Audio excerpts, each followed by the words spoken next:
Bonjour, je me présente, Valérie Ruiz-Domingo, vice-présidente hydrogène pour le groupe Engie.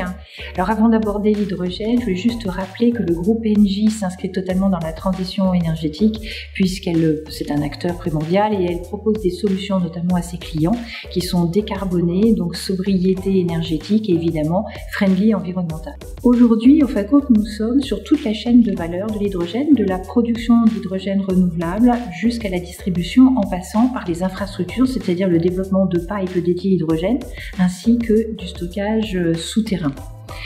Alors nos KPI en 2030, forte ambition, 4 gigas de production d'hydrogène renouvelable, 700 km de pipes dédiées hydrogène, 1 TWh de stockage dédié plutôt dans des cavités salines et plus de 100 stations d'avitaillement en hydrogène et notamment en France.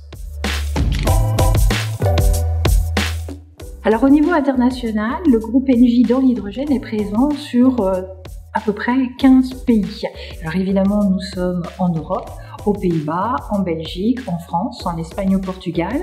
Nous sommes également en Australie, en Afrique du Sud, aux Émirats arabes. Nous avons des projets à Oman, en Arabie Saoudite, sans oublier des projets au Maroc et en Égypte. Bien évidemment, nous sommes sur le continent américain, tout d'abord aux États-Unis, dans la région du Golfe du Mexique et du Texas, puis en Amérique latine, nous avons des projets au Chili et au Brésil. Évidemment, lorsque nous parlons hydrogène, mais aussi ses dérivés de e-molécules, comme le e-ammonia, le e-méthanol, le e-méthane, voire le e-kérosène.